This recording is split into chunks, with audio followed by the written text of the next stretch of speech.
This podcast is part of the Big Heads Media Podcast Network. Go to bigheadsmedia.com for more great podcasts.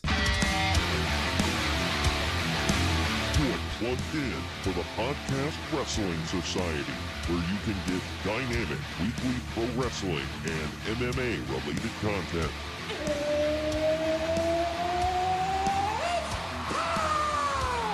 Give us a follow on Facebook, Twitter, and Instagram at PODWRES Society so that you can stay in the know. Faith is the place. The sky's the limit. And if you like what you hear, give us a 5-star review and hit that subscribe button. Woo! Woo! Woo! Woo! Now, your host, he is the one and only Troy Adams. And now, we welcome you all to our one-year anniversary episode of Wrestling Wednesday here on the podcast Wrestling Society. And today we are going to take things to the extreme. I am your loving leader, benevolent host, Midwest Monster, and the reigning, defending, undisputed host of this show, Troy Adams. And joining my private party here today, he was here on episode 1, he is on episode 52, and he will be around, hopefully, for the next 52 episodes. He is the R-Truth to my Drake Maverick. Oh, dear. It's Greg. What's up, Greg? Jimmy! What the hell? Ah, man. So, by the way, real quick, am I the only one hoping Hornswoggle shows up on Raw at one point? Hey, I mean, they're having the Raw reunion, Yeah. This week. Yeah. So, I don't know. Maybe it already happened. Spoilers, brawl! We recorded on Monday, so, yeah, we're not going to talk about what happened at the Raw reunion. By the way, we're... Not to, get off on a tangent about this, but I don't watch Raw like normal people, so I don't see the commercials and stuff. Have they been hyping this Raw reunion for a while? No, they literally just announced it last night. Why? Doesn't that sound kind of like as big as they made it out to be? All these legends that are going to be there. Don't you think they'd plug that ahead, way ahead of time? Oh, 8 days, that's enough. Yeah, 8 days. Oh, I thought it was happening tonight. No, next week. Oh, okay. Well, okay, so the Raw reunion hasn't happened yet. I retract my earlier statement. Either way, we saw Hornswoggle once. Q, wait for you to make some short joke about me. I'll leave it alone. All right. DJ came up to the bottom of his chin. Anyways. Hey, you keep getting shorter and shorter with the jokes. Good Lord. Yeah, well, if Andre kept getting heavier and heavier at WrestleMania 3, you get shorter and shorter in my stories. He was 9 feet tall and 1,000 pounds. His feet covered the ground he walked on. Anyway, so it was a big weekend, man, of wrestling and MMA. And to apologize to all of you, I kept plugging last week when Delvin Cox was on the show. Go check out the Delvin Cox Experience anywhere you get podcasts. Good stuff. And it's only about a 45-minute show, so it's not like it's going to take you all day to listen to one of his episodes. But either way, I kept plugging that I was going to cover UFC UFC 239. And I never got a chance to. We ran a little long.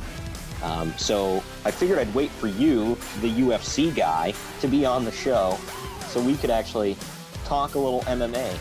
Because as we found out, we actually have an audience for that enjoys the fact that we cover MMA on occasion. Yeah, I went to one this past Saturday. It was really fun. Yeah, you went to UFC Sacramento. That I didn't watch the whole card, admittedly. I watched the last 2 fights. So basically I watched 20 minutes worth of MMA. That's including entrances and the build-up videos. So yeah, it was a little, I figured because there's not a whole lot to cover on that one, and I didn't get a chance to talk about 239, figured we'd talk about it a little bit. 239, I was in Seattle, so I didn't get to see it. I watched the main event, though. Yeah, and you saw you saw the results of the women's bantamweight, right? Yeah, that was brutal. Did you actually watch the fight or just the... No, I watched that one, yeah. Okay. Well, I mean, I expected that one. I didn't watch it live. I watched it after, but that was the one I expected. I was saying on the podcast last week, and obviously it aired after 2:39, but we recorded beforehand. I know, spoilers, bro. We don't. You were telling him we don't record this live, man. You're giving it away. Oh no. But I was talking about if Holly Holm did defeat Amanda Nunes, I would call her the giant killer, because like she defeated Ronda, knocked her off her pedestal, and if she would have defeated Amanda Nunes, that would have been huge, and like just another one, huge, big league. Anyway, that did not pan out though. So the funny thing was, I don't know, funny, whatever, but she kind of got taken down the same. Funny or?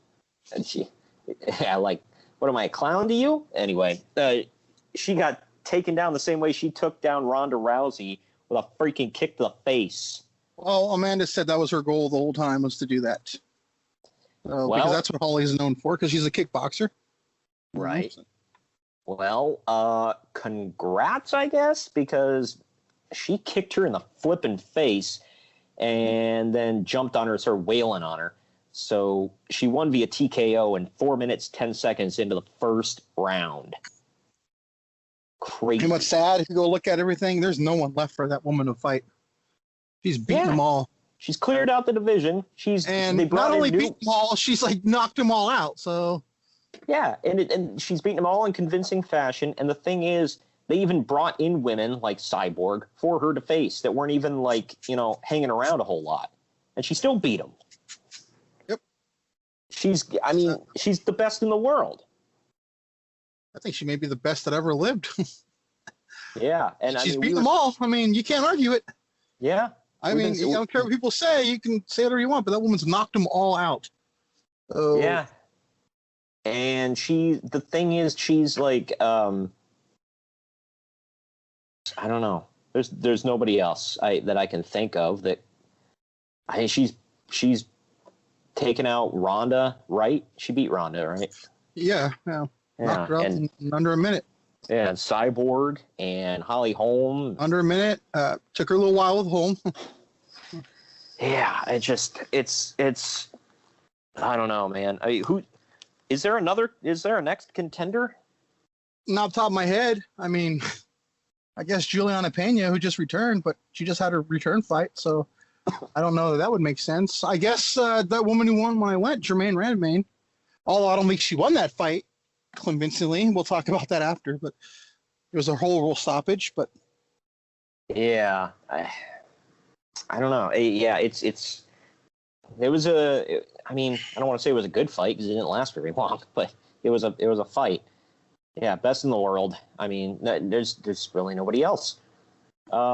This one, I skipped this one. I forgot to talk about it. We both saw it because it was a 5-second flipping fight. It was Jorge Masvidal kneeing the face of Ben Askren straight in. I think I watched that fight like 47 times. Yeah. It was glorious. And the thing is, it took you a whole minute to watch it 47 times. There you go. It was like they said it was 5 seconds, but you and I were talking about Joe Rogan said it was more like 2 because they didn't call it off right away. Nope. And yeah, he just like Ben went for a double leg takedown. Jorge Shocker. just charged. Say what? Shocker. Yeah. And he went in, like Jorge just charged in, flying knee right to the face, like front flipped over him. And Ben just like planked down to the ground, and that was it. Like he was done. And then Jorge like said he's a bum. He hates him, and it's not over. If he catches him at Whole Foods, he'll smack him around there too. Well, you got to remember this guy talked major crap about UFC and their fighters, and they're all jokes, and I can handle them all, and it'll be easy. Is this the best Dana's got? Well, and what was the one fight where Ben like supposedly won via submission, but the guy never like he gave the thumbs up. He wasn't tapping, and they called it. I think that was Bellator. Okay, well, because that was a major point of where Jorge Masvidal said he didn't like him because he said because after that fight they were like, well, it's kind of controversial. Are you going to give him a rematch? And Ben's like, no, why? And and I remember that. yeah, and then Jorge Masvidal was like, screw him, he's a bum. I'm going to whoop his ass. And god dang, he did like Jorge, like, I don't think he gave, like, any long interviews trashing him. He was just short, sweet, to the point. I hate him. I'm going to beat the hell out of him. And he did. Yep. I don't even think he's going to get a medical suspension. Yeah. I think even when you win quickly like that, you get a medical suspension. But that was, I don't know. That was embarrassing. And the thing was, you and I have been talking crap on Ben Askren for a long time. All these people have defended him. He's had controversial wins in the past, and now he got blown out in 5 seconds. So, and he actually came out after the fight and was like trying to like talk nice about Jorge and I respect him and good fight, blah blah blah. And Jorge was still like, no, F that guy, I hate him. Yep. Well, he brought the stigma on himself. Yeah. There you go. I mean, I do respect. He had like a quick interview on Ariel Helwani's podcast. I don't listen to it. I just heard the clip. He's like, well, the guy said he was training hard to beat me. He's like, why the hell wouldn't he knock me out? I expect him to come and try to knock me out. He's like, what do I think? Just because he hates me, he's gonna go take me into deep rounds? Hell no. He wants to beat me quick. That's what happened. Yeah, like, he embarrassed he's right. him. And you and I were both saying it's like, well, the illusion and the myth of Ben Askren was kind of shattered right then and there. And yep. I still believe that. I don't really believe he's worth much. I mean, I haven't seen anything out of him that made me go, man, he's great. But I don't know. I was told on Facebook that I don't know anything about MMA and clearly never watch anything if I don't think that Ben is like top 5 in the world. Sure. Yeah. I've heard that a lot too. Yeah, well, we don't know anything. We don't know much about MMA, Greg. We're only avid fans. Oh my God, bringing it back.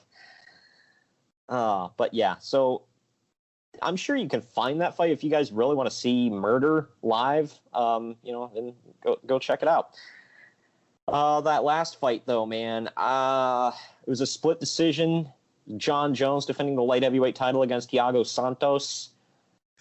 Having watched it back, I think the right guy won. So, yeah, it was. Well, the thing was, the first 2 rounds, in my opinion, clearly went to Santos. But do we know what's wrong with him yet? By the way, did he blow an ACL or something? He went into it with the torn ACL, I think.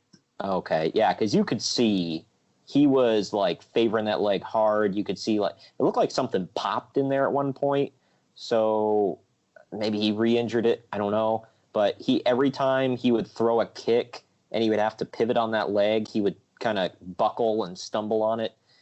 The thing was with this fight, both of these guys, I don't know if, they seemed like they're best buds the way they were acting after the fight. But I don't know if it was out of respect or fear or whatever it was, but neither one of them were like going for it. Like, is that the way it seemed to you? Yeah. The easy answer is that's what happens when John Jones isn't, coked up, but I don't want to say that. Well, I don't know. He wasn't wasn't going for the knockout blow, and neither was Santos, because Santos was going in there a couple times and like just teeing off on him, and I was like, all right, cool. And then he just kind of like backed off a little bit, and I was like, what the hell is going on? Well, you don't want to wear yourself out against Jones. Yeah, but it's just like, I don't know. He cooled down, and Jones wasn't like going. It seemed like he was trying to play the long game. Like, I'll That's what he does. Points. Well, it's like sometimes he goes for like a knockout blow or something like that, but like he wasn't. He threw a couple head kicks, but that was about it. Like, he was like dancing around the cage a lot. Well, they catch every picogram now, so he can't get anything. Yeah. Well, it's like he was dancing around the cage and playing patty cake through most of the fight. And I was like, dude, like somebody do something. Like the crowd was booing a couple times. Just like, hit somebody, damn it. But whatever, it was what it was. The fight was scored 48-47, 48-47, 47-48. So somebody gave it to Santos, and the other two gave it to Jones. The funniest thing was after the fight was Santos, for those of you who don't know, is Brazilian, and he speaks Portuguese, so you have to have a translator there. Joe Rogan asked him a question about what happened with your leg? Are you okay? And then he goes on this 5-minute blah, blah, blah, blah, blah, blah, blah. And the translator is looking at Joe Rogan and laughing because he has to repeat all this back to him in English. Man. And all it was, it was a great fight. Thank you, John Jones. Thank this guy. Thank that guy. Thank this guy. Thank that. Oh my God, we get it. Move on. But yeah, so let's just say he's not good on the stick, brother. But whatever. On the stick. The Kevin Nashism. Oh yeah. Yeah, gotta get my stuff in, brother. That was that one. It doesn't work for me. UFC 239, by the way, was in Paradise, Nevada at the T-Mobile Arena. Total gate was $6 million, so not a bad gate. This one, the fight night. How do you say that woman's last name? Durandamy? Yeah, right. Okay. Jermaine Durandamy. Durandamy versus Ladd.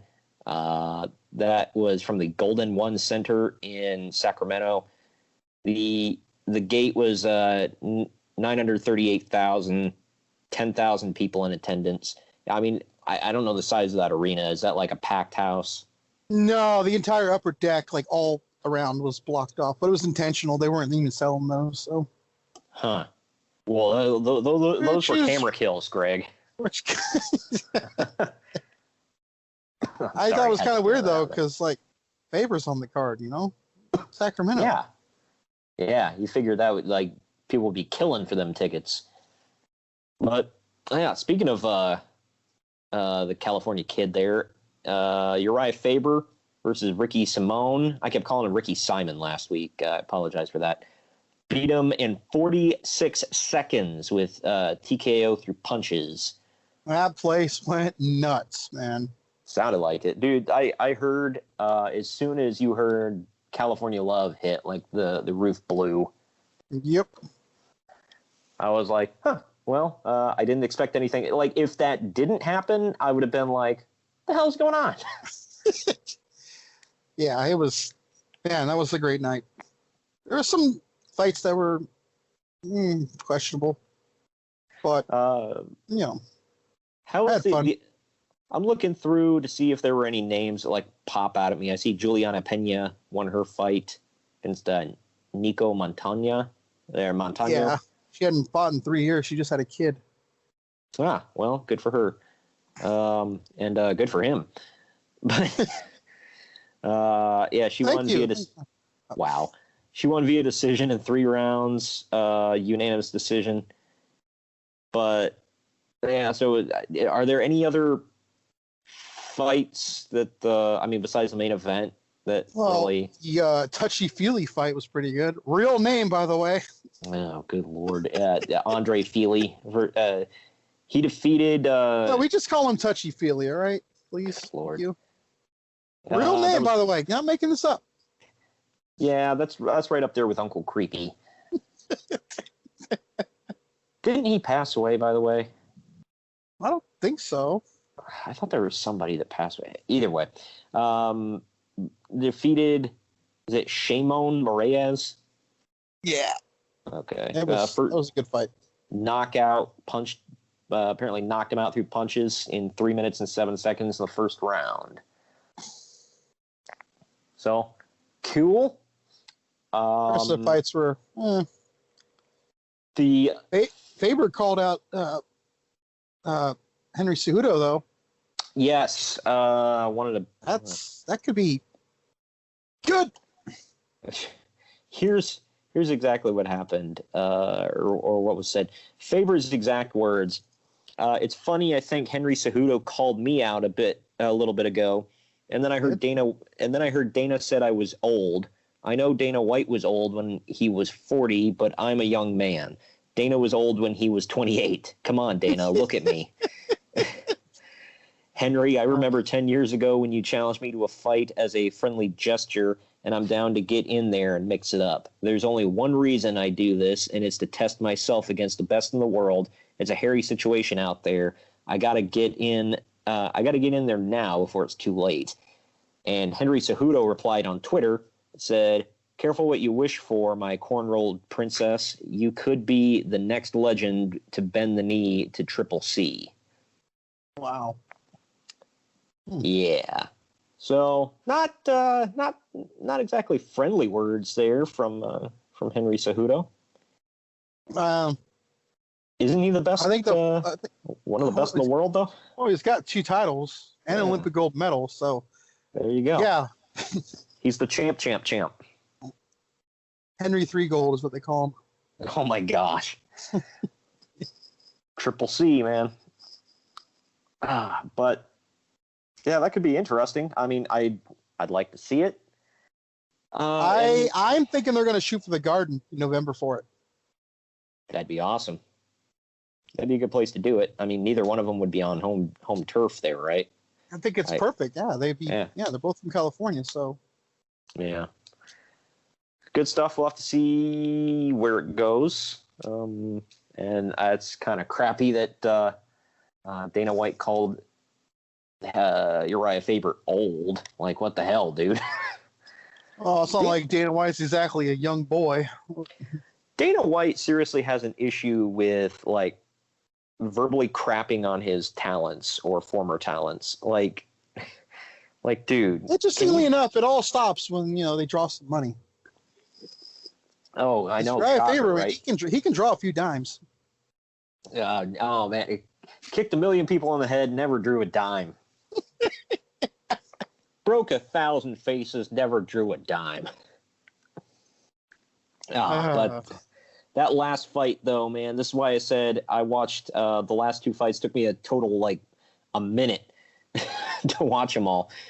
It was, Jermaine and Durandamy defeating Aspen Ladd to retain the women's bantamweight title. TKO through punches. There was no title on the line. Oh, I'm sorry. Just in the women's bantamweight division. You're right. Aspen Ladd, for all of you out there, is 24 years old. She is a young lady. To me, she kind of looked like, who's that Macy Williams, the one that was on Game of Thrones. But either way, Durandamy just socked her right in the face in 16 seconds, took her down to her knees. I don't know. The stoppage was questionable, maybe.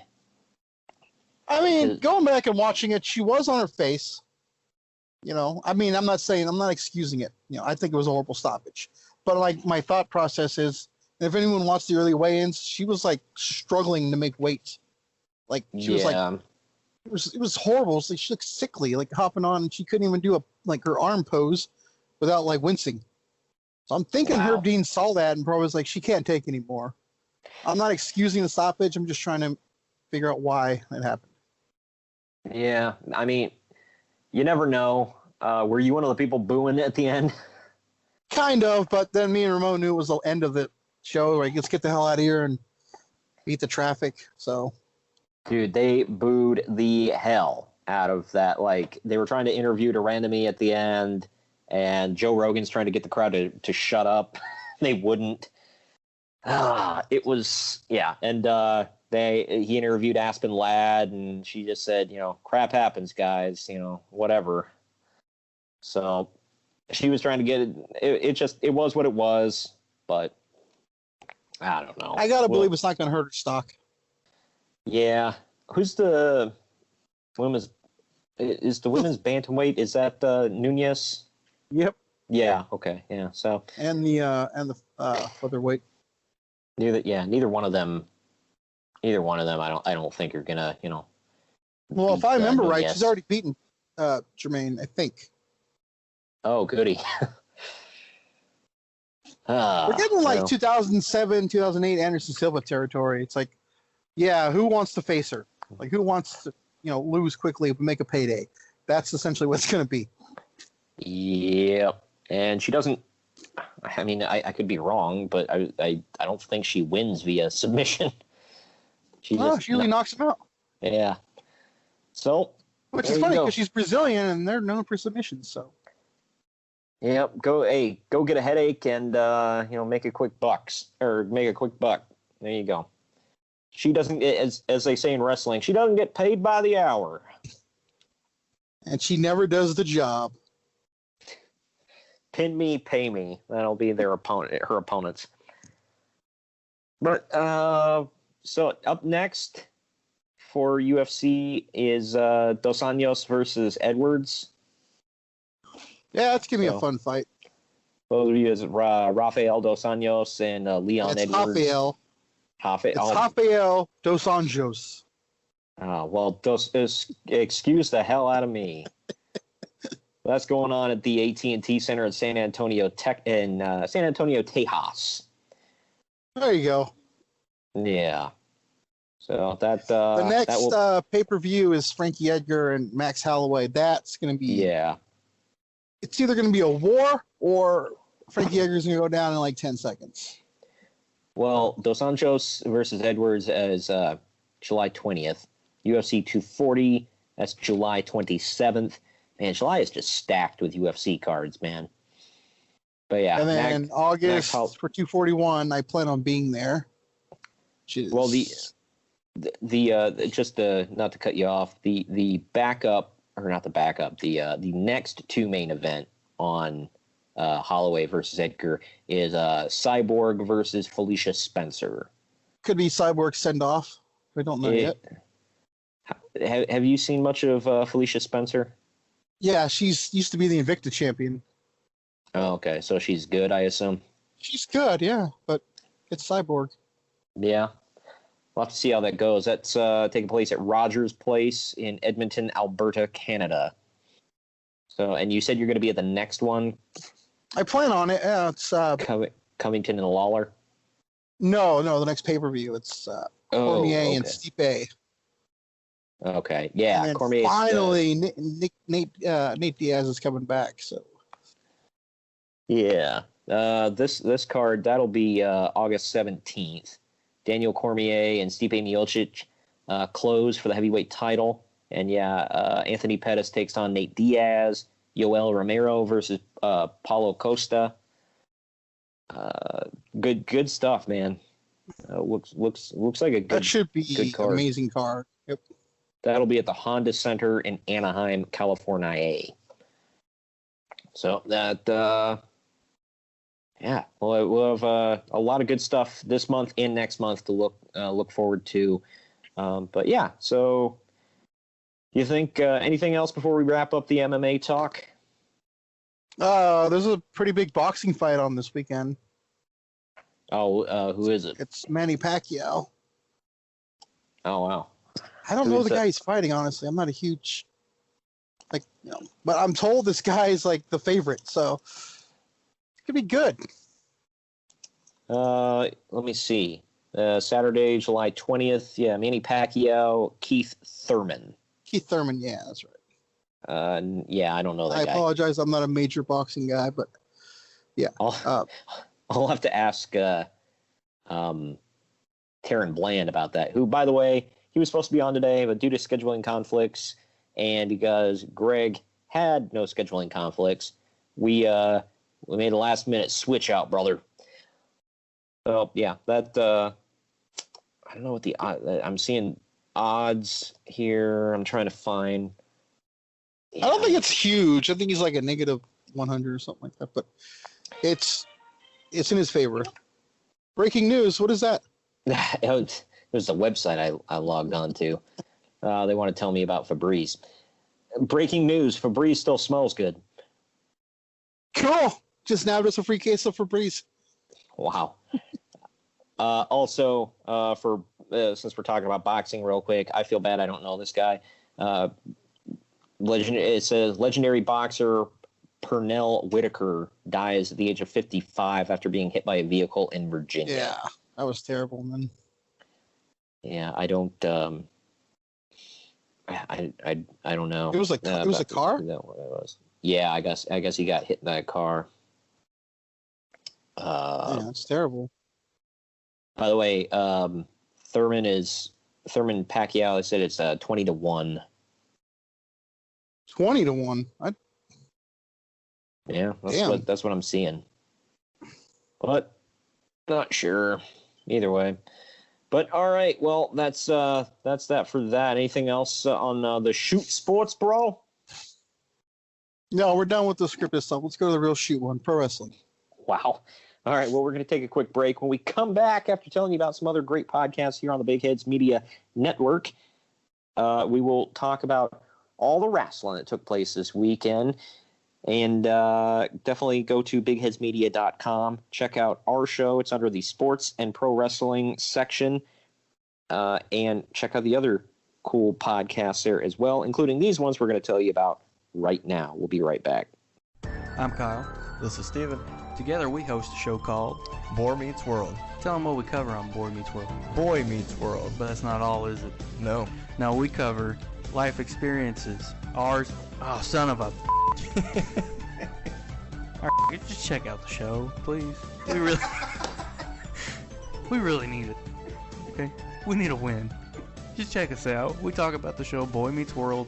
Each episode of our show, we run parallel with an episode of Boy Meets World where we will examine the show. That's way too much. What happens, our life, how it relates to it, experiences. I can't believe you're still recording. I am recording this.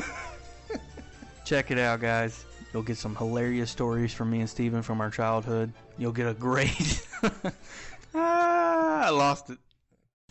For all the latest NASCAR content, including driver interviews, race recaps, fantasy NASCAR, listener call-ins, and giveaways, tune in weekly to the Lap Traffic Podcast on iTunes or your favorite hosting site. On the web, thelaptrafficpodcast.com, and on Twitter, @LapTrafficPC.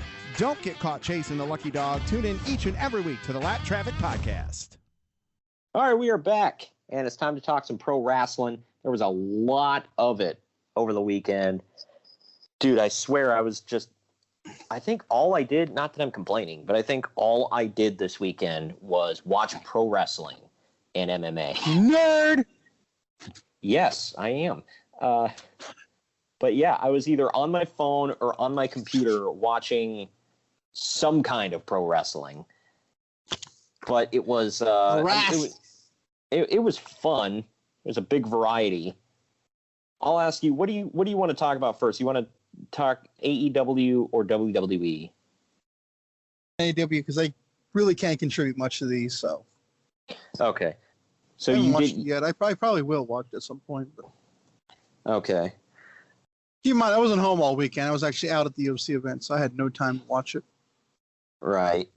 Well, if you ever get the chance, I mean, it was definitely worth a watch for all of you out there who are wondering. This show took place at Daly's Place in Jacksonville, Florida, July 13th. This Jacksonville, get it right. But yeah, the show was fairly decent. I mean, I thought it was I don't know, it was about on par with their last one. The good thing is even though one of the matches sucked, well, both the matches weren't great on the buy-in. Neither one of them were like embarrassing, I'll say. So, and they didn't have any stupid segments. So, really? Yeah, that was good. They had one interview that I can remember on the pre-show, and it was just it was the Rhodes brothers being interviewed, and they were talking about the match, but they were also like kind of putting over like the charity stuff that they were doing. So, because for those of you that don't know, a lot of the proceeds for the show go to the victims of gun violence. So that, that's why it's called Fight for the Fallen. It's all a charity event. And I guess they raised over $100,000. So that's cool. But we'll get to their. Well, that automatically makes the show better. Yeah, I guess. We'll get to I'm not putting them down for it. It's a great cause, cool stuff. But we'll get to their freaking promo at the end that they did. Got to touch on that. But there was some really good stuff on the show, some really bad stuff on the show, and some okay stuff on the show. The okay stuff. The very first match on the pre-show was Sonny Kiss versus the Librarian, Peter Avalon, with the Librarian, Leva Bates, in his corner. Sonny Kiss, look, you and what the hell? No. You and I, like... One more, last one, sorry. You and I have, like... We're not putting down anybody for anything, so don't take it like this. But Sonny Kiss is a rather one-dimensional character, I think, in, like... It's like, what's your gimmick? I'm gay. Okay? I mean, Dalton Castle is, and... I don't know. But, like, he does a lot of different things. And I love Dalton Castle, so... Well, I will say this. I mean, again, not putting him down for it. Whatever. It is what it is. But Sonny Kiss wrestles like old school divas in the WWE. Because I was just like, is this like what you do? Like, okay, whatever.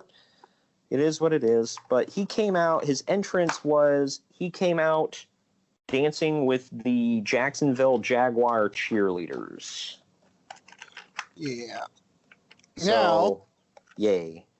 That's not been done before. Yeah. At least not in that way.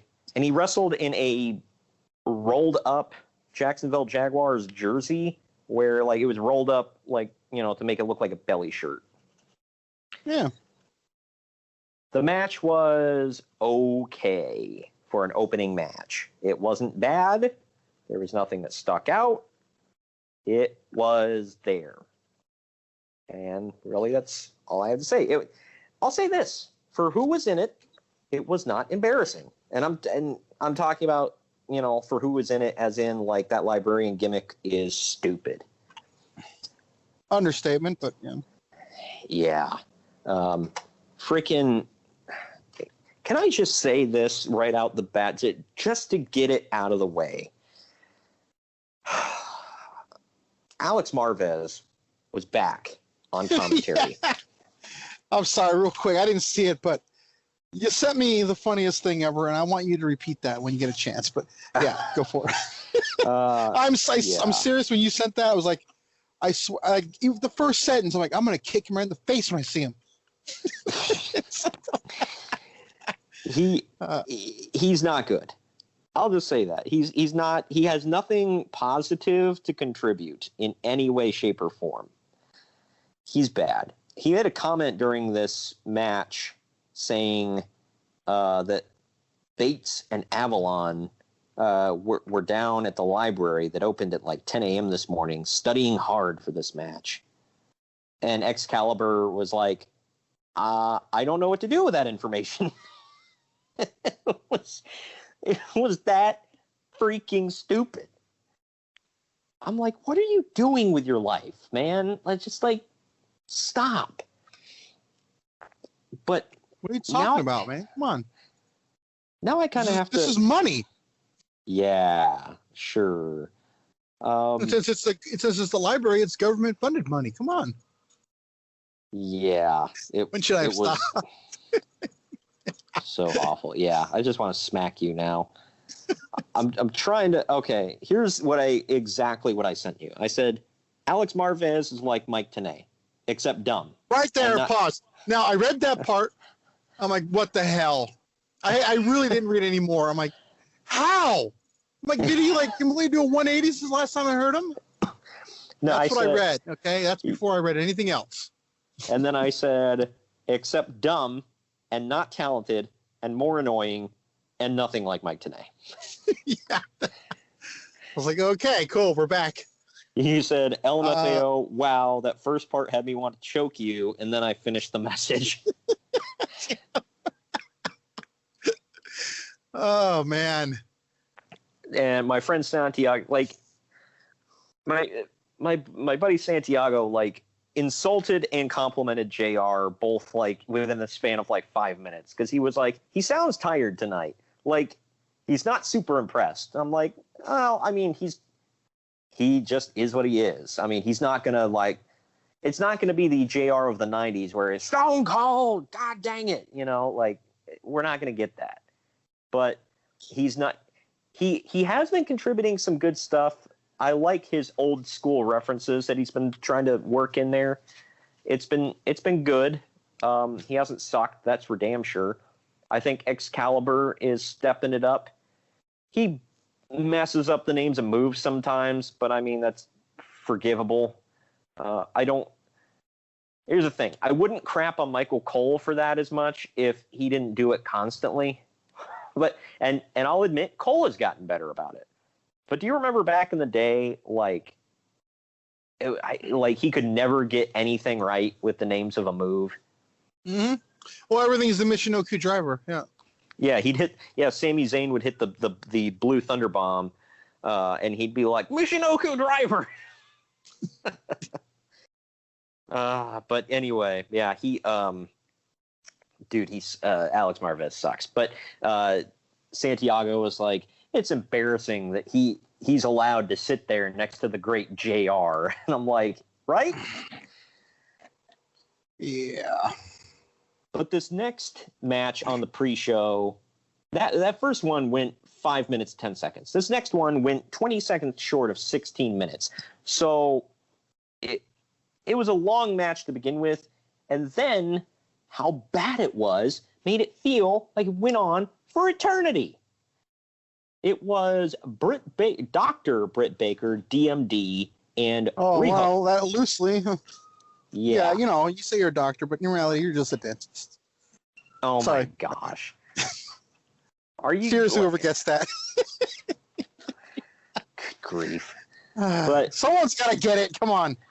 It was Dr. Britt Baker, DMD, and Riho versus Shoko Nakajima and B. Priestley. For those of you unaware, B. Priestley is Will Ospreay's wife.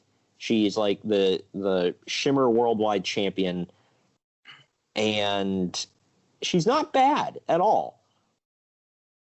Britt Baker sucks. Riho is good. Shoko Nakajima, I've never seen or heard from her before. She is a tiny woman who wrestles with a fuzzy tail hanging off of her butt. That's all I can really say about her. She's not good. And there was a point in the match where hot tagged the wrong woman. Oh, I forgot which Asian was my tag team partner. Like, come on, dude. That's not racist at all. Yeah, no. God dang it, Britt. She sucks. There's nothing, I mean, outside of her looks, there's nothing impressive about this woman. You know, she is a doctor. Yeah. It's like, you know what? If you are really a doctor, and I guess she is, go be a dentist. Get out of the ring, please, for the love of God. But I will say the positive things about this match, if there are any, is that B. Priestley went over, so she had a good debut. She did not make any references to the fact that she was married to Will Ospreay, and Britt Baker didn't make any references to the fact that she was dating Adam Cole. So there are positives right there. Wow. But, like, did you really thank not God. see that coming? I should have. I really should have. But yeah, because like the last two times we've seen Britt Baker at All In, she came out to Adam Cole's old ROH theme, and at what was Double or Nothing, she hit a super kick into his like brainbuster on the knee, whatever he calls that. So, like, god dang, dude, we get it. You're dating Adam Cole. Get your own stuff. Like, gimmick infringement, pal. But this match felt like it went on for eternity. Thank God it ended. Because I was literally sitting there like, oh my God, quit kicking out of things. Just end it. Go home. Yeah, when you say go home, you mean that literally, right? Just go home. Yeah. Get the hell out of the ring. Basically, yeah. For this next match, the match that opened the show was a 6-man tag. This one's MJF, Sammy Guevara, and Shawn Spears. They defeated the team of Darby Allin, Jimmy Havoc, and Joey Janela. Jimmy effing Havoc. What the heck? That's a chant they did. Yeah. Oh, I didn't even know there was a thing. I haven't seen much Jimmy Havoc in my life. I'll put that out there. Good showing from all these guys. I guess MJF got hurt. Yeah, that's what I heard. That's what Ramon was telling me. He said something about... I think Britt Baker got a concussion, by the way, real quick to circle back. Oh, gosh, really? How? She didn't do anything. I don't know. Probably how. Oh, my gosh. Well, either way, I guess...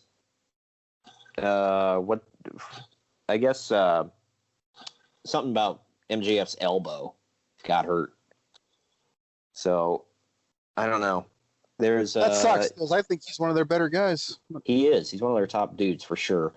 Shawn Spears got the pinfall. I can't remember on who. I want to say Darby Allin. It could have been Jimmy Havoc. Either way, but he hit the former tiebreaker into another move that I'm like spacing on right now. I can't even remember. Brainbuster or something. Or no, it was a Death Valley Driver. He hit the tiebreaker, and then a Death Valley Driver got the pin. So Shawn Spears went over. And they're trying to make him like darker, I guess, because he came out with like an AJ Styles like hood, like covering his face, and like he doesn't say a whole lot, and he moves kind of slower, and he's like plotting and whatever. So I guess they're trying to really change his gimmick. Gimmick, bro. But all 6 of these men had pretty good showings. Now we go the opposite direction. Brandy Rhodes took man. Sorry. She took on Allie. Before the match started, Brandy like offers a handshake to Allie. Allie shakes her hand, and then Awesome Kong's theme hits, and Allie gets pissed because she knows Kong is coming out to like be in Brandy's corner. They went on to wrestle for 11 crap-filled minutes that dragged on and on and on. Yeah, it sucked in every way imaginable, and not just from one side. Both of these women suck. If I had to give a positive, Allie looks like she's trying. That's all I can say. That's where the positives end. Oh, I love Allie's look. Wow. But the match ended with Brandy Rhodes hitting a spear, ugly-looking spear, into a pin after Allie got distracted by Awesome Kong. And then after the match, Kong comes in. She's going to give an implant buster to Allie.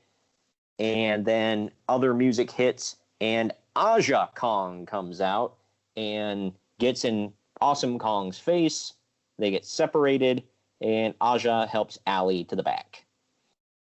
So we get a feud of the Kongs. Okay. But yeah, their entire division, the entire women's division in AEW, to be kind, needs some work. God, how kind are you being? Very kind. But the thing was, we go from... I'm sorry, it's brutal. From little I've seen, it's been brutal, but... Yeah, it's awful. But the next one we get, like the next division we're going to talk about, is probably their shining light. It's the tag team division. Because they had a 3-way tag team match to advance to All Out for an opportunity at a first-round bye in the World Tag Team title. Yeah. In the first-round bye in the AEW World Tag Team Championship Tournament. I don't think they revealed... They have a shot at a bye. Yeah, it's really weird. I'm like, so you're having a match to avoid a match. Okay, whatever. But this one was between the Dark Order, which is Evil Uno and Stu Grayson, and Angelico and Jack Evans, and who I am convinced have some of the ugliest gear in all of wrestling. And the team of A Boy and His Dinosaur, which is Jungle Boy and Luchasaurus. They brought Marco Stunt to the ring bad, with them. sorry. It's funny. But they brought Marco freaking Stunt to the ring with them. If none of you know who Marco Stunt is, he's about the size of Hornswoggle. And So about the size of Troy. Cool. Okay, got it. Got it in there. Giggity. And I don't know why he's there.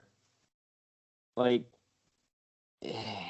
Comedy relief, maybe, or I guess I don't know. I don't have a good answer. But yeah, he's there because at first I was like, "Cool, Jungle Boy and Luchasaurus," and then I see Marco Stunt, and I'm like, "Damn it!" But whatever. These three teams had a really good match. It was crazy, lots of crazy spots.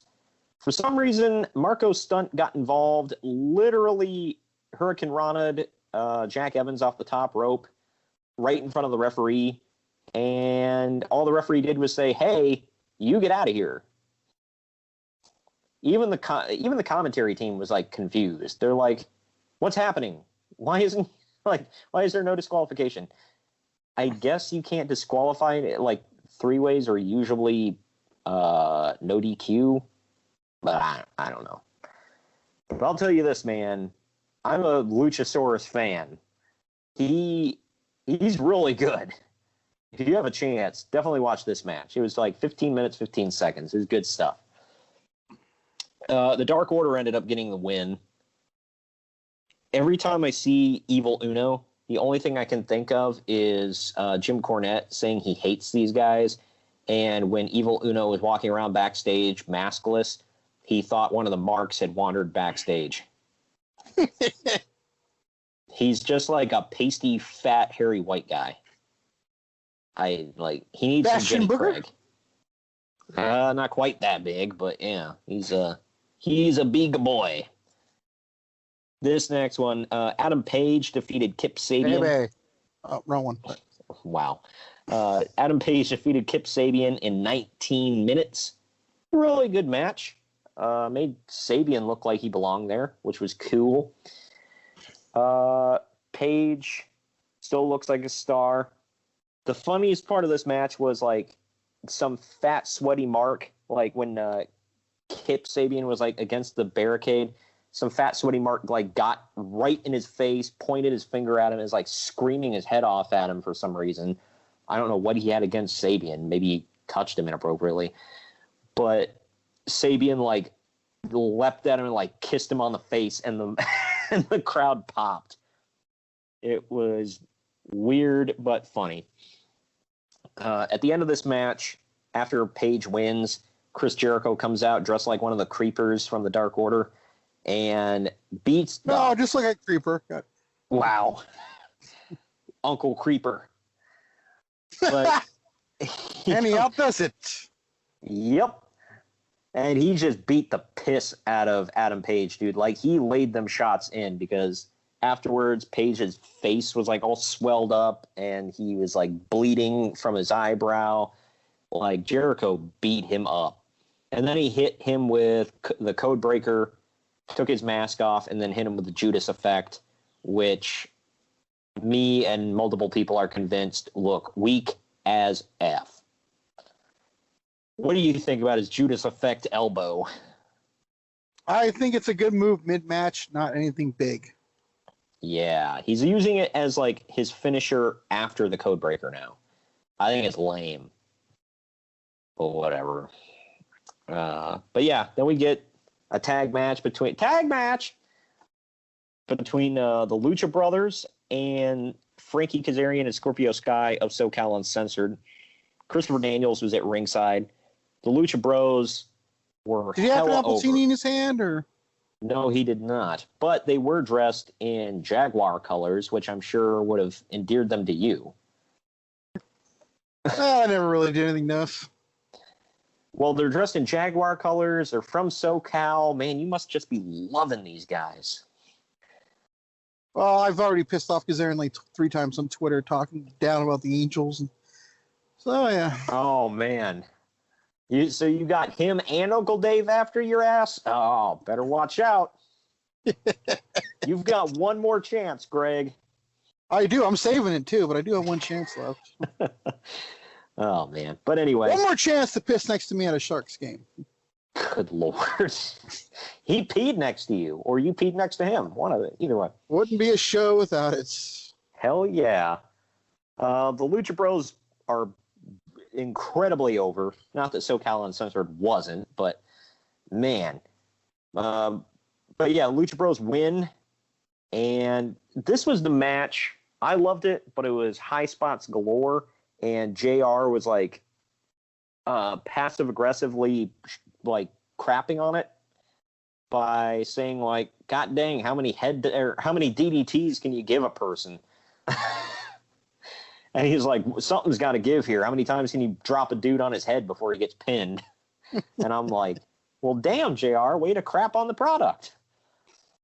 But yeah, and then at the end, Lucha Bros pull out a golden ladder, climb it, and then challenge the Young Bucks to a match at All Out, a ladder match, to determine the greatest tag team on the planet. So the Usos are going to be over there too, or what? And the Revival, don't forget the Revival. No, they're just top guys. Usos are the goats. Opinion. But yeah, so that's a thing. That's going to happen at All Out. Okay, it's not between these two. I just, in what world? I'm not going there. I'm not doing I this. say they're top five. Top five for sure. Throwing some kicks and doing flippy crap is not. Whoa. The Revival does a lot. The Lucha Bros are great. And very yeah. And the Young Bucks are getting, like, dude, every time I see them, they're stepping up their game, especially this main event, which I'll get to. But and that's what pissed me off. We'll get to it. Yeah, but what pisses me off is they could have been doing this the whole time, but, whatever. Yeah. Kenny Omega took on Shima. This match went on for 22 and a half minutes. My God, like, they're good. They had a good match. But, dude, if Shima hit one more Meteora, I wanted to reach through my phone and slap him. So, I'm like, how much can you devalue your finisher? He hit like 50,000 Meteoras on Kenny Omega and couldn't. I sent a message to Santiago. I was like, Shima pulls out a gun and shoots Kenny right in the head, kicks out at 2.5. Like, that's basically what they did. And then Kenny pops up, hits a one-winged angel, boom, he wins. I'm like, holy crap. It was a happening. Yeah. We got an open mic from Chris Jericho. He did a interview after the show, said this was the first promo in 20 years that wasn't scripted, and he didn't have to get cleared from the boss before he went out there. He said he had no idea what he was going to say before he went out there. Well, after hearing it, it's clear as day. He ain't lying. I mean, it wasn't his best work, that's for sure. But he came off. It was brutal. I thought it was okay. I mean, Jericho could read the phone book, and I think it would be entertaining. It sucked. It was the worst piece of crap he's ever done. I could not believe it. I'm like, this is like one of the greatest promo guys in history, and this is what we got from his all-hyped live mic. Well, like, oh my God, talk about a letdown. Well, the thing is, the way they hyped it was saying, is he going to get his thank you from the AEW crowd? Like, I'm not talking about them. I'm talking about him. All of his hyping on Twitter and Instagram.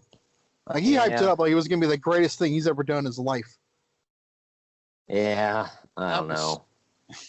I'm hoping he gets better, but I don't know. He came out, crapped on Jacksonville. Can only get better. He crapped on Adam Page.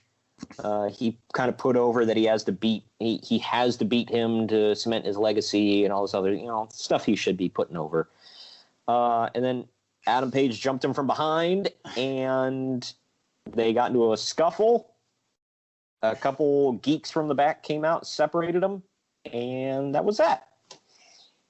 So yeah, I gotta go back to this. He needs to cement his legacy part. Really? Beating Adam Page is going to cement it. Really? I don't think it's necessarily who he has to beat. I think it's what, the whole oh, I need to be the first AEW champion type deal. But I mean, I get what you're saying. I'm not disagreeing with it. And I love Adam Page. Don't get me wrong. I'm not crapping on him. It's just, wow, you need to beat him to cement your legacy. Well, I'll ask you, because everybody, like all these nerds online that I'm seeing, are convinced there's absolutely no way Adam Page is winning that match. No way they're putting that title on him. Like that's just okay. I'm the complete stupid. opposite. There's no way they're going to give us the old guy. Yeah, well, to me, that's stupid. It's I think it's stupid, but they're Adam like Page or Cody or Omega are your guys, in my opinion. Those are your two. Why the hell wouldn't it be one of them two? Well, Moxley too. I'm good, but why? Because it's a WWE guy. Well, yeah. All it's going to do is, do you really want me to get into this? Like every event they've had has been headlined by a WWE guy. So now Moxley should be the guy. Oh my God, TNA much? I agree. Well, I don't think he should be the guy, but I think he should be in the top. When you have the title there, the way they're hyping it up, you're the guy. So no, it should be him, in my opinion. I think down the line, hell yeah, Moxley should be the AEW champion. But yeah, no, not as the first one. No, maybe not even the second one, but down the line. Especially, I love Page, and that's perfect.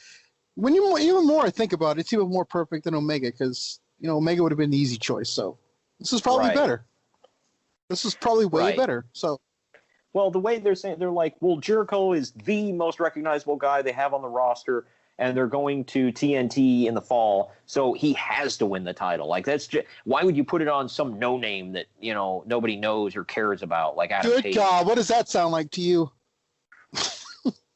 I don't, who? When they did it in TNA, they robbed Raven of it to put it on Jarrett. Oh, yeah. When they went to TV. Well, the thing is, these guys are like crapping on it and putting it over at the same time. They're like, well, I don't want Jericho to be champion. He doesn't deserve the title, but I mean, he's the most recognizable guy they have, so it'd be stupid not to put it on him. I'm like, they want to be counter WWE, but they want a WWE guy to hold that title when they first debut. Oh my God. Yeah. Well, it's like, so these guys are saying damned if you do, damned if you don't, which is just fantastic. And then the other thing they're saying is like, oh, we don't want to go into our new TV deal putting over, you see this new guy? He's our guy. No, we need to, you see this old dude who's only here half of the year? That's our guy. Like, weren't you guys just crying over the results of Extreme Rules? Aren't they afraid, too, if someone be like, oh, Jericho's there? Oh, that's all the old WWE guys. I'm going back to WWE. Why the hell would you do that? Yeah, well, plus the fact that I was like, when I turned on TNA the first time and I saw AJ Styles, I had never seen him before, and it hooked me. Yeah, I was like, oh, Jeff Jarrett's there, big deal. But I like this guy. That should be the mentality. But yeah, well, here was their argument, because I said, okay, when I tuned into TNA the first time, it wasn't because I saw Jeff Jarrett and Sting. Okay, I was like, exactly. Oh, cool, but the first time I tuned into to TNA, it was because I saw their commercials where I'm like, oh, that I didn't know their names, but I saw AJ Styles and Petey Williams, and I was like, oh, these guys look cool, and like they're doing cool moves and stuff, and I tuned in for them, and I stayed around for them, and their excuse, well, where did TNA turn out? Like, because they pushed the WWE guys. God dang. It's going around in circles. Now you see why I get pissed off all the time? Yeah. It's going around in circles. It's like, dude, you don't want to be WWE. Well, I want Jericho to be champ when he goes on. Oh. Yep, I know. Oh, they have to be different from WWE. But these are the guys that hate AEW. I'm like, why would WWE or why would AEW take your advice when you're the guys putting over WWE and hoping for them to fail? My head hurts. Morons. That's why I said I'm not with the WWE guys or the AEW guys. I just like wrestling.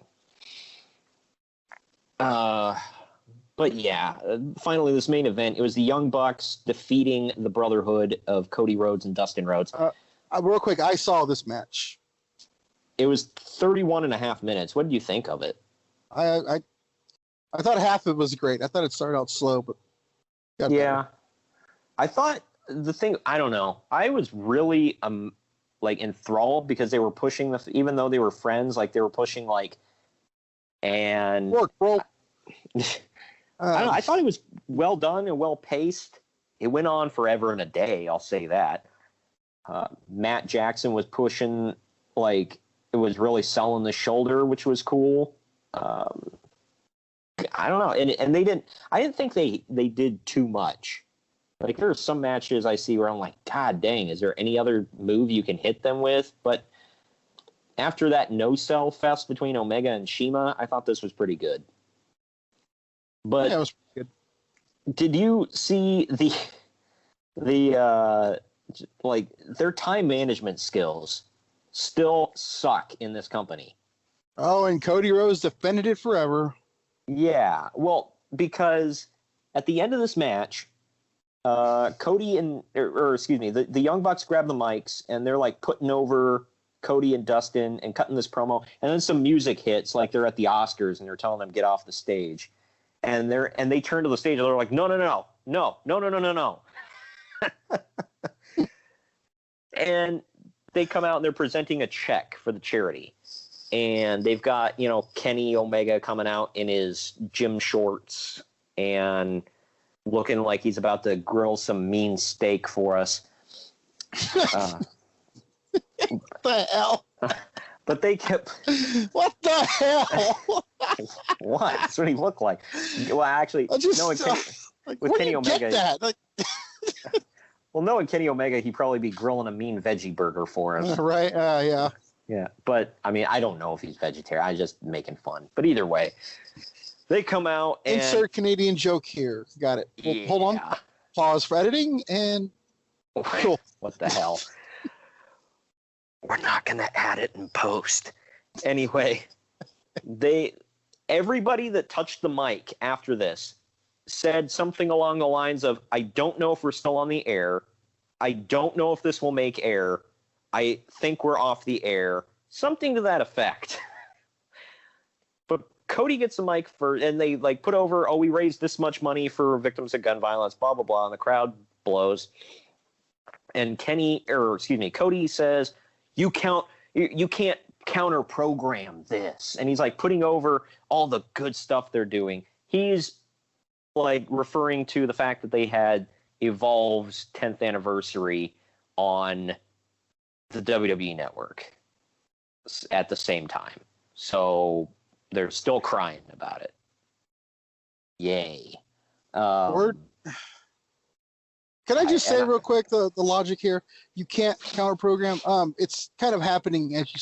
It's probably over by, I think, because it went so far over. Yeah, it's already happened, dude. It's done. What do you mean you can't counter program it? It's literally been done. Well, he was saying he's like they're all on their car on the way back to their hotels. You're still in the ring. So well, he's like, you can counter program the like the show. You can't counter program what we're doing here, and like putting over that it's for a good cause. But like, we get it, cool. Keep ingratiating yourself there, like whatever. We get it. I mean, I'm not gonna knock what they did. It's just no. God, you guys couldn't shut up. I know. It's like you just keep putting it over and putting it over and putting it over. Like, we get it, cool. You did a good thing, awesome. But then frickin' Kenny Omega gets the mic. My Lord. I thought he could talk. I know he wasn't cutting a wrestling promo here, but Lord, he sounded lame. And then, how he usually says goodbye and good night, bang. Well, he's like, well, since it's for victims of gun violence, we're going to say boing instead of bang, because you can't get in trouble for bouncing around. And I'm like, what the F are you talking about? Like, just say goodbye and good night and get the hell out of the ring. So they did that, and they left finally, and I was like, God dang, that was a lame ending. Let's hope All Out is better. That's all I can say. All right. Well, you want to take our final break and just like head into WWE? Yeah. But we'll talk about it all when we come back on the other side of this break, where we tell you about other great shows here on the Big Heads Media Network. We'll be right back. While you may think that history is vaguely interesting, the truth is it's fun and metal AF. Echoes of the past are still reverberating through our world today, and Body Count is here to show you how our shared history affects your life on the daily. Whether you know it or not. So, are you past the point of higher education? Feel like you didn't learn anything from your high school history teacher? Or just didn't give a flying crap about it? Are you tired of always missing out on the yellow history pie piece in Trivial Pursuit? Are you the horror of all your friends' game nights? Did you once proudly announce that Napoleon Bonaparte was a super short little nutsack? When in reality, he was an average-sized nutsack. Have you been thinking about living under a faulty dam? Or perhaps an active volcano? Well, we have good news. It's not too late for you or your homeowner's insurance. Come on over and listen to Body Count, the podcast that explores death and disaster through the ages with only one rule. Someone, or usually a lot of someone's, dies! Because history doesn't repeat itself, it rhymes. A proud member of the MSE Podcast Network. And we are back here. What we're closing on here, the big one, bro, is Extreme Rules. And I'm going to get in a lot of hot water about this. But, with the internet wrestling community, actually, I'm going to get into a lot of hot water about this, but I don't care. It's my opinion. There were a lot of cool things to come out of New Japan this weekend, scattered across 3 shows. AEW had some good stuff, and UFC was okay. Evolve was good. But damn, dude, Extreme Rules blew it all away, I thought. It was a great show top to bottom. How dare you, Not SOB. I will admit, I will say I didn't think there was a stinker on the card, but I will admit I didn't closely watch that handicap match for the women's title. It was okay. And there was a very short match that we'll get to here in a moment. This one... The pre-show came out strong, dude, because we opened with Shinsuke Nakamura defeating Finn Balor to become the Intercontinental Champion. Gotta say, for me, even we'll get into more later, that was probably the shocker of the night. Yeah, I was just like, what? Like, they're clearly putting over Shinsuke here, like, doing something with him. And you know how, like, Ramon had posted something where he was like, AJ Styles versus Ricochet, more, please. And I feel the same way about Balor and Nakamura. Yep. Like, if they had a couple more rematches, I would not be disappointed. And I like how everybody tries to read into crap more, too. I'm, like, still trying to wrap my mind around this. They were like, well, this just seems like a big F you to Rusev. And I'm like, in what way? How does he have to do with anything? I know. I'm like, because he happened to used to be Nakamura's tag partner. Like, and it's just like, quit reading into stuff, people. Just let it be. It was good. Let it go. Frickin' marks. Anyway, I'm going to say that a lot here. Drew Gulak. Real quick, just go to my Twitter. You'll see a couple of them argue with me. Yeah, I'm sure. Drew Gulak went 50-50 this weekend. He defeated Tony Nese to retain the Cruiserweight title. This was actually a good match, I thought. Really good match. Again, I got to ask, where the hell is this on TV? Honestly, I don't watch 205 Live, so I don't know. I dig Drew Gulak's look, bro. Like he comes out in that. I think that hooded jacket he comes out wearing now. I think that looks pretty cool. Where he's got like the barbed wire design on the hood. It's pretty sweet. And he's been like him and Nese. Like I was not. This was one of them that I went in not excited for at all. And I watched it and was like, man, that was good. Like, it just proves what they can do. If I had to pick a negative, I'd say the only thing was we didn't get a PowerPoint presentation. So, oh my gosh, I think he's well done with that. If I had to nitpick, that would be the thing. So, yeah. Thank God, I think he's done with that part of his gimmick. I mean, that's him. That was entertaining for what it was, but I think we've got the more serious "I'm a killer" Drew Gulak back, which I didn't ask for, but whatever. Wow. You get what you get, Greg. I'm happy to see that. I mean, the other Drew Gulak was fun, but that was not like a champion that was going to be taken seriously, Drew Gulak. So I'm very happy to see this. They opened up the actual show hot as hell. Show? Yeah. It was The Undertaker and Roman Reigns, unofficially known as the Graveyard Dogs. Which I'm shocked. Were you shocked that Michael Cole didn't put that over once? I think they realized it sounds bad. I guess. Usually that doesn't stop them, but. And I'm a huge fan of both these guys, but yeah, no. I will say the shirt looked cool. The name. Oh, I want it. Awful. Yeah, the name is awful. The shirt looked cool. And that's saying something because recently WWE's been putting out some of the worst shirts I've seen out of that company in years. Like, if you're out there listening and you bought a t-shirt that says "The Man's Man," send me your address so I can track you down and slap you. But anyway. Yeah, it's going to be on clearance in no time. Please, yeah. Well, some more marks. So you can buy it. Got it. Yeah. But this one actually went 17 minutes. It didn't suck at all.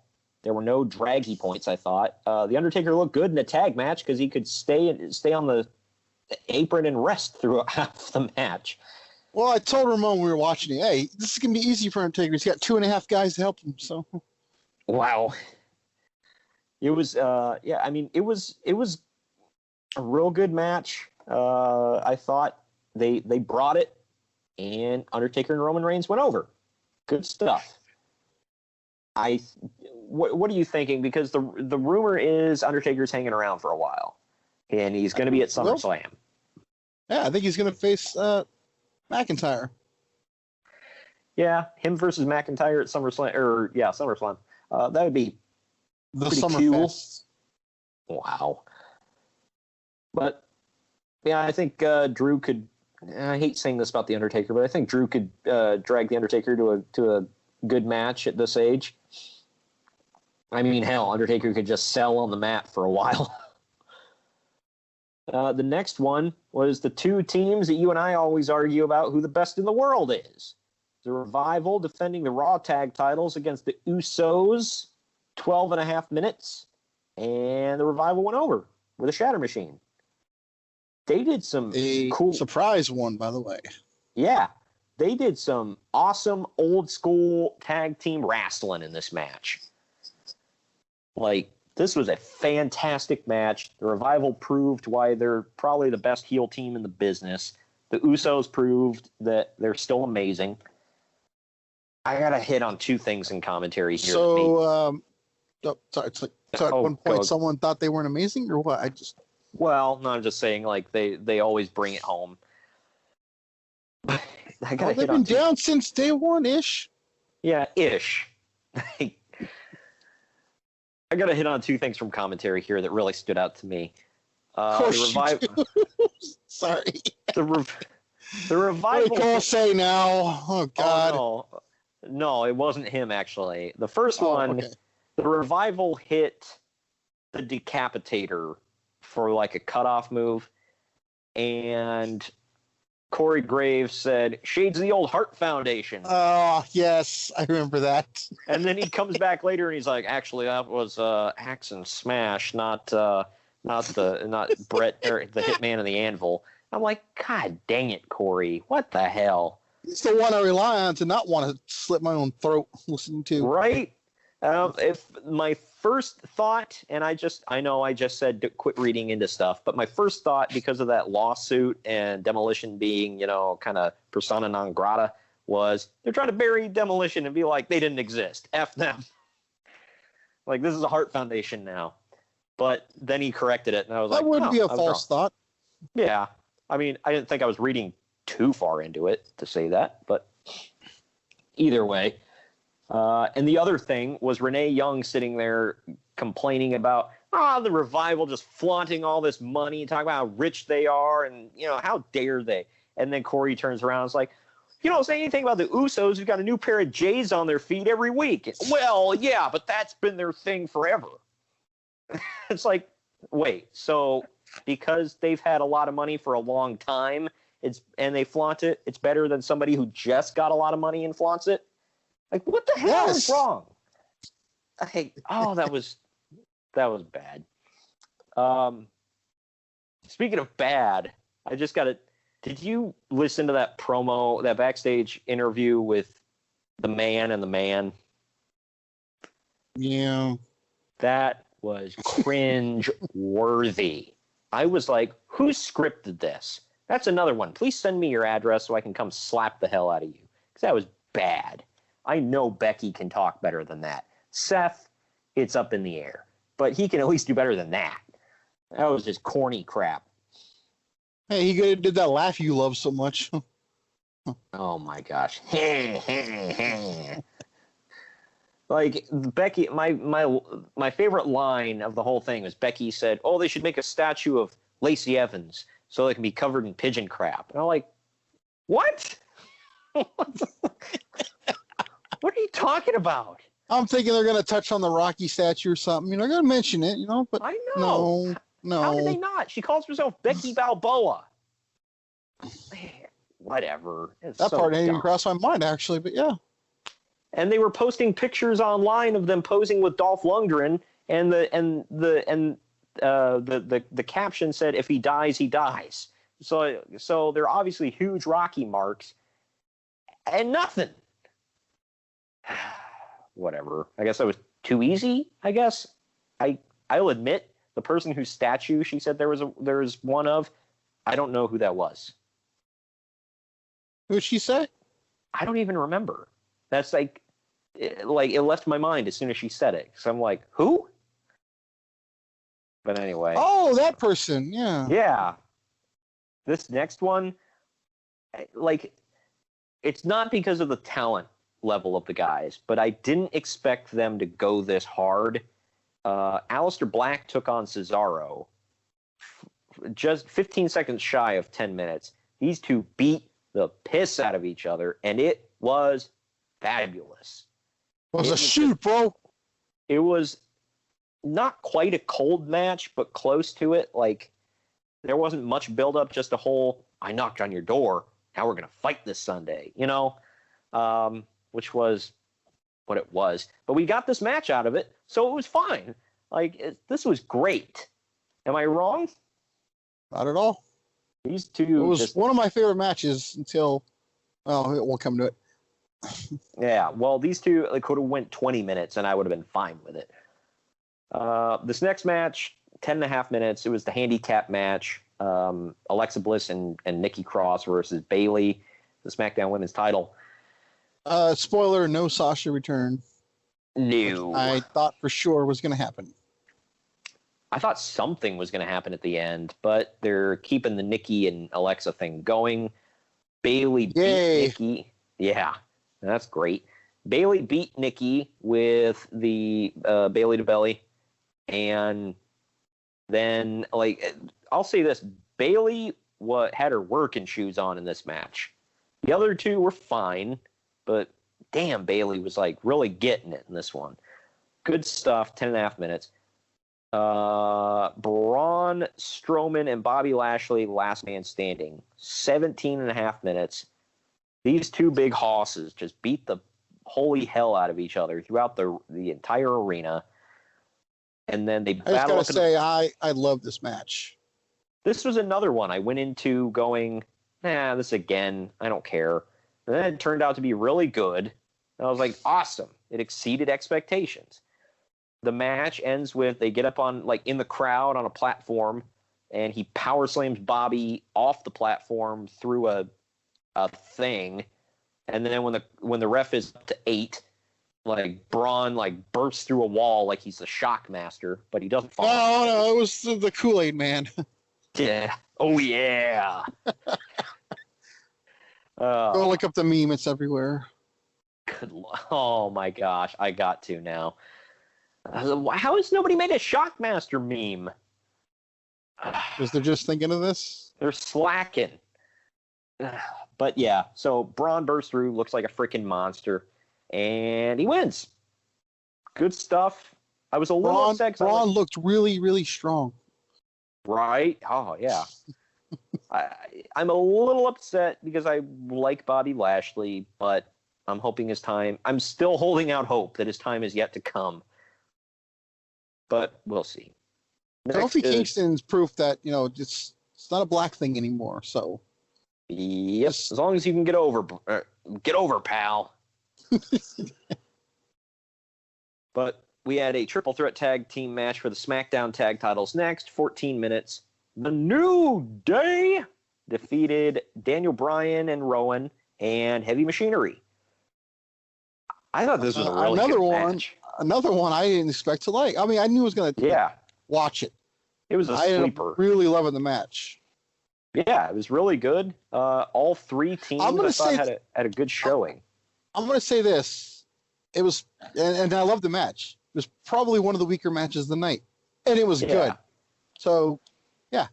One of my favorite parts, two of my favorite parts. One is obviously Otis is like the most, like the weird, charismatic one of the team, so he gets talked about the most. Tucker's freaking athletic as hell, dude. He did some cool stuff in this match. The other thing was that part where Daniel Bryan just like freaking slaps the hell out of Big E, and Big E looks at him and he's like, "Boy!" And he does it again. Kills him. Oh my gosh, yes. It was great.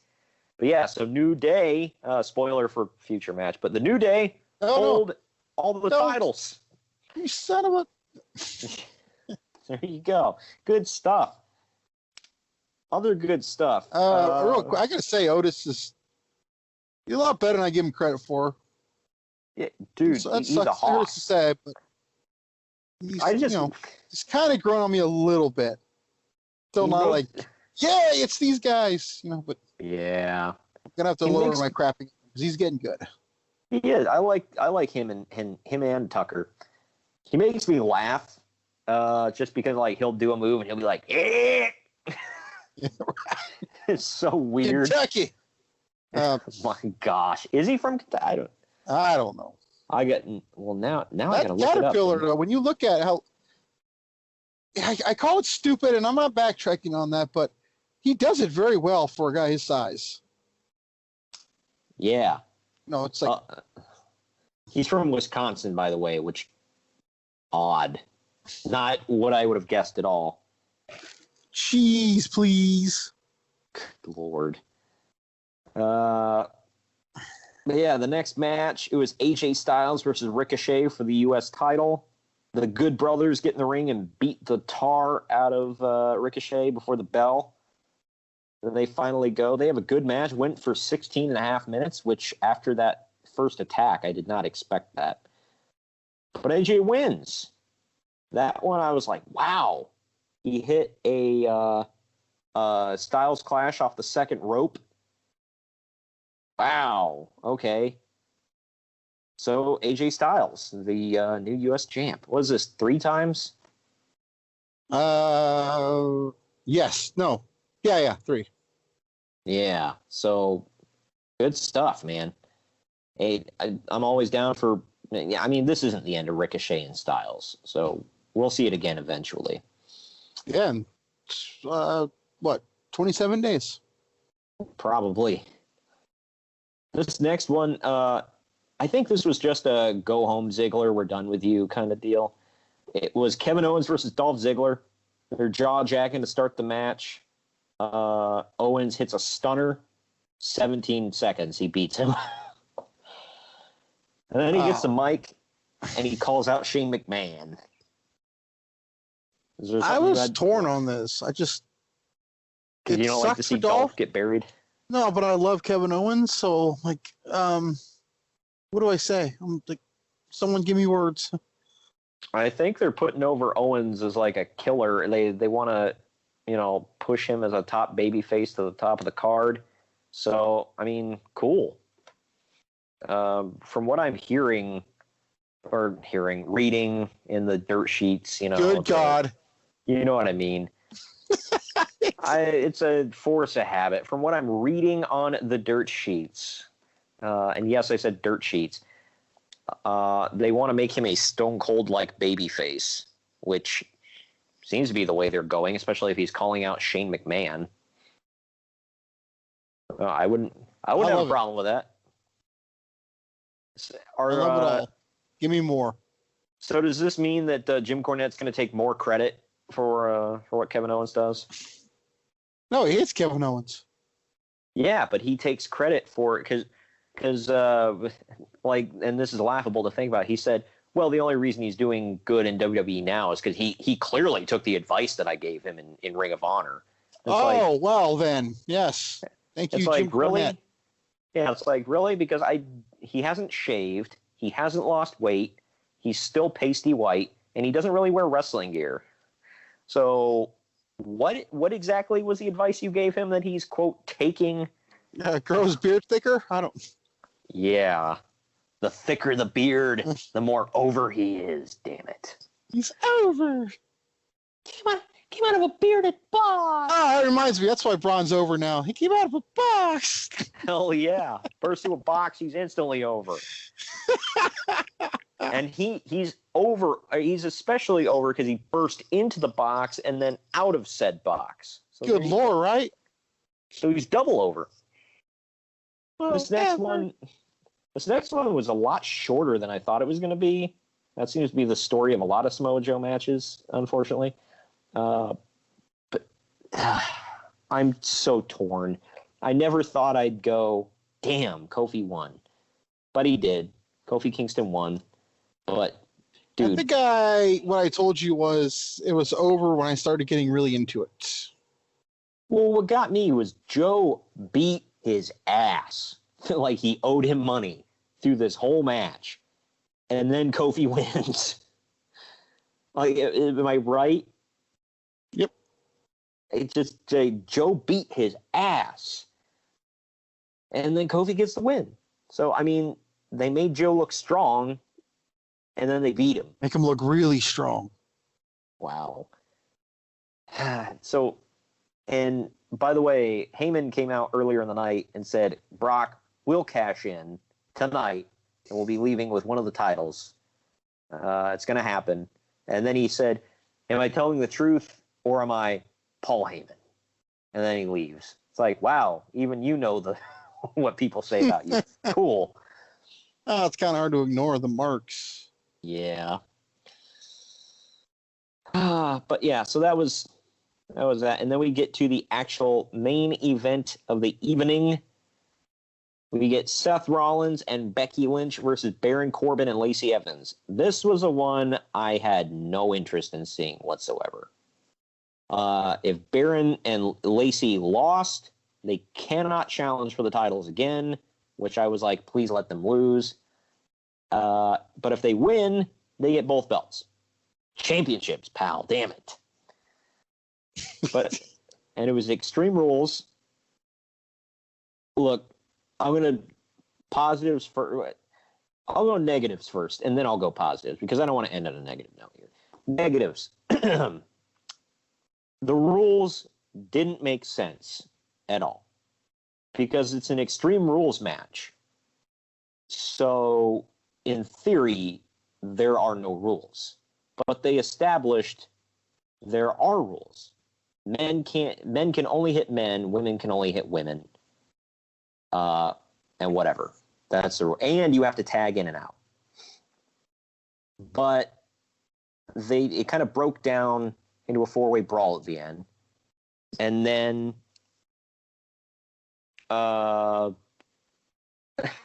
it broke down to a four-way brawl, and then the women were hitting the men. Nothing was done.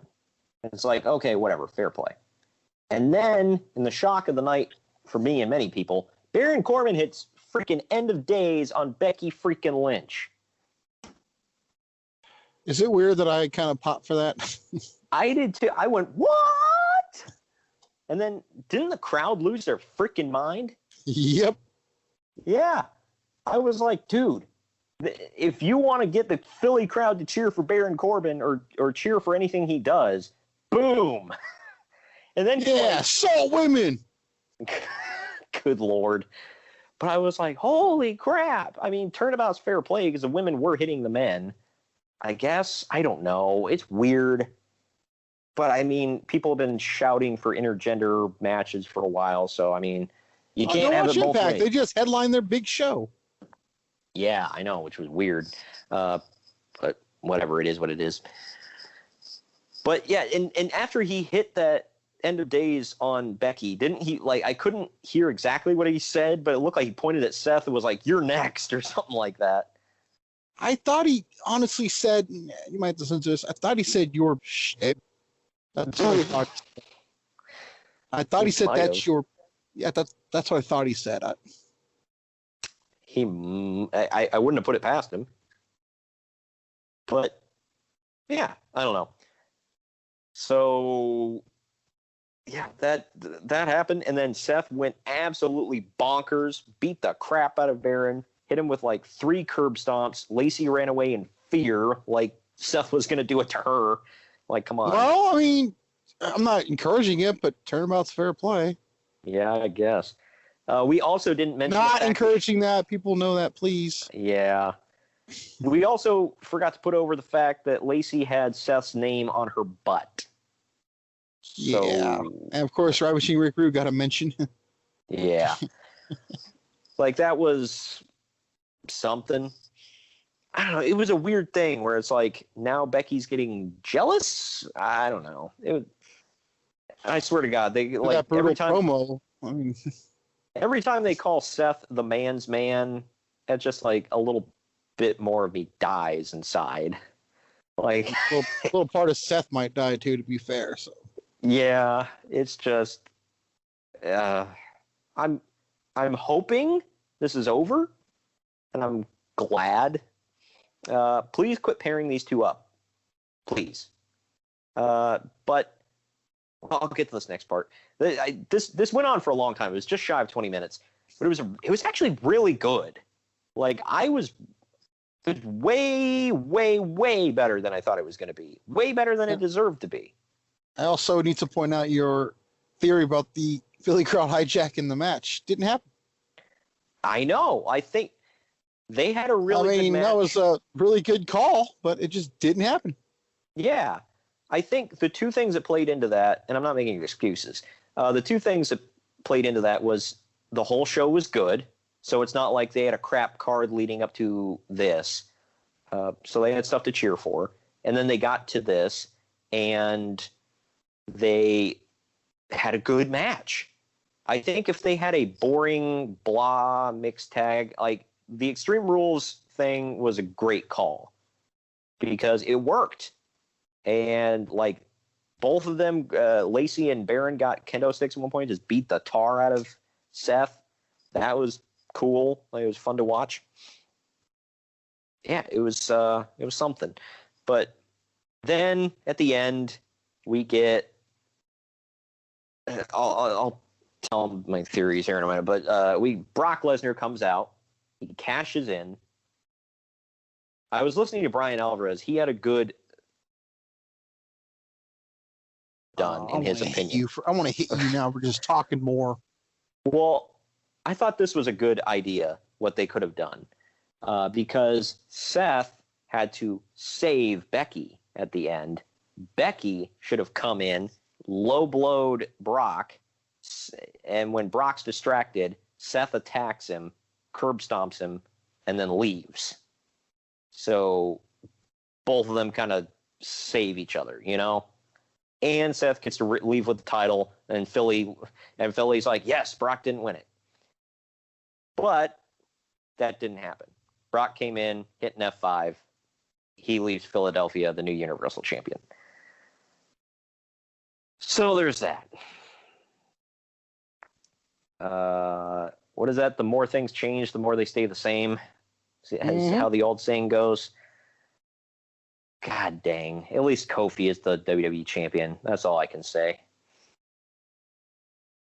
So it was a great card with a weird exclamation point at the end that I felt was just like, blah. Like, seriously, as soon as he hit F5 and he counted 3, I yelled, damn it. And then I turned my phone off and went to bed. Oh, man, I know it sucks, but... Yeah, it was something, man. But whatever. It is what it is. Prepare for that for the next however long.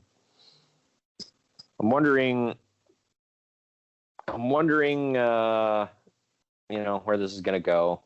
I'm anxious to see if he actually, you're thinking they're going to just have him versus Seth again at SummerSlam?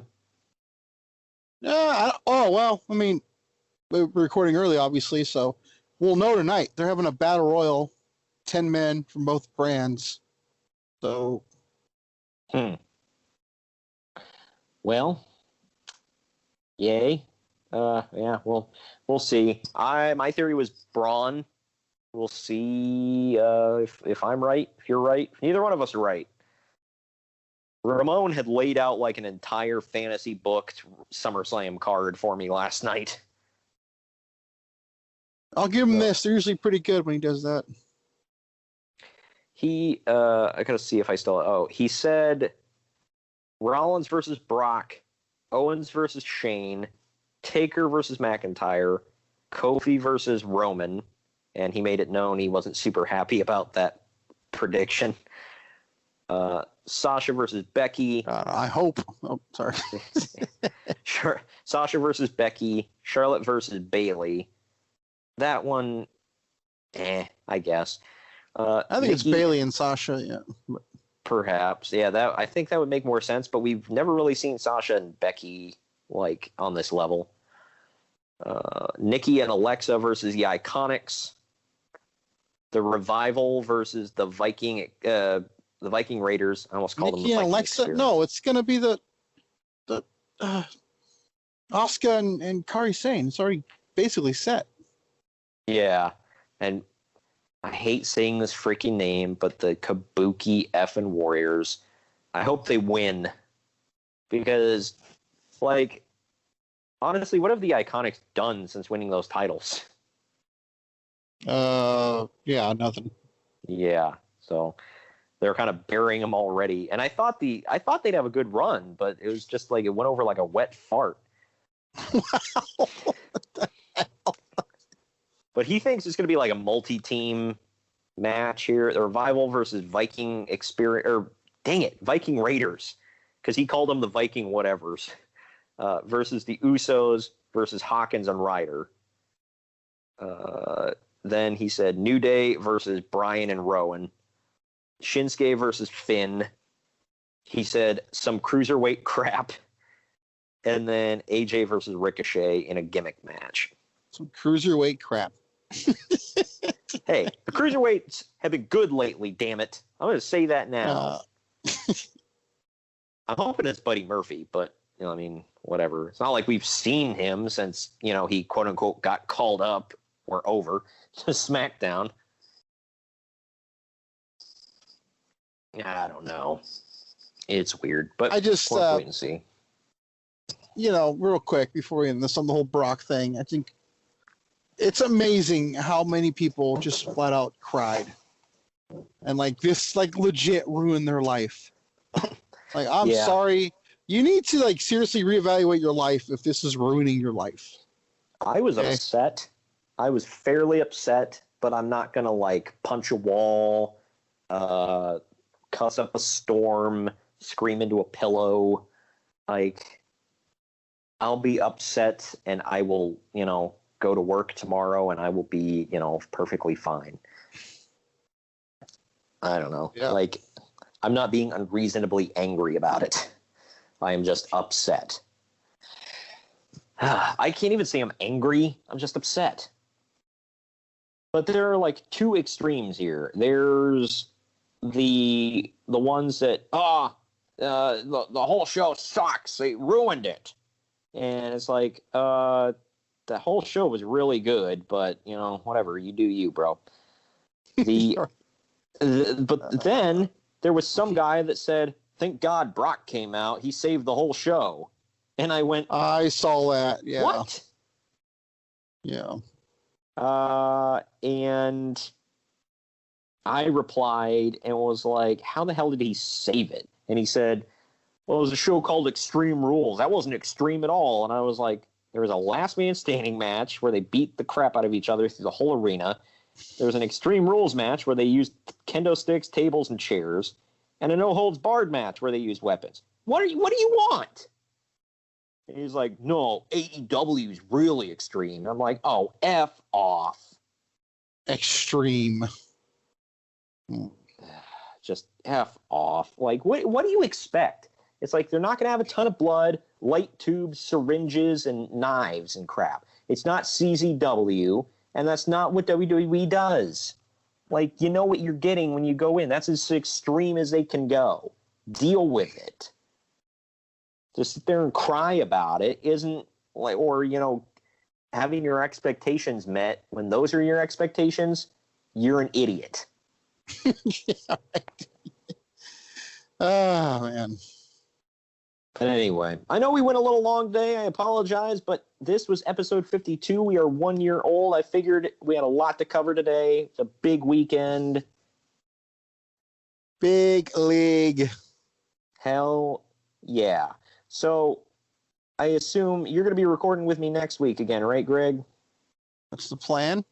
Okay, cool. Well, in that case, next week, we are still in the month of July. So, like I said, we're honoring our nation's birthday of America Day. America!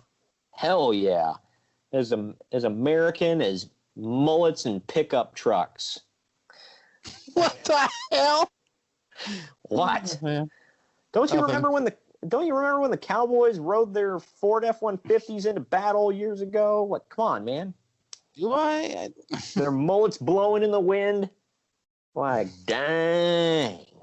Kissing their sister all the way. No, okay, now I went too far. But anyway. Let's roll it back a little bit. But next weekend, to really honor it, we will cover a couple of your favorite of these events. Great American Bash 1988 and 1990. Yeah, they're both really good. I will say this. Great American Bash 88 was a lot better than I thought it was going to be. And 1990 had some hidden gems, had some stinkers. Also, keep in mind, 1990 was my first ever WCW event I've ever watched. Hey, you know, nostalgic reasons. Yeah, good place to start. Sting wins the damn belt. Oh, spoilers, damn it. It's a championship, pal. Yeah, that too. But yeah, so that was that famous one. Sting paints himself up like the American flag and beats Ric Flair. So we'll talk about all of that. We'll talk about Great American Bash 88 with the Tower of Doom, which was WCW's special, the 3-tier cage. This was... You ever notice every time they had a 3-tier cage, it was never the same rules? Was it? No. Like this one, and then there was the one with where Hogan and Savage had to beat like 20 dudes. And, the Alliance to end Hulkamania, yeah. Yeah, that one. And the rules were different. And then they had the 3-tier cage years and years later with the Ready to Rumble bullcrap. That's right. Yeah. So there you go. But we'll cover this one. I think it was their first 3-tier cage, the Tower of Doom. And that's all next week, ladies and gentlemen. We're hitting some WCW. Later. Later.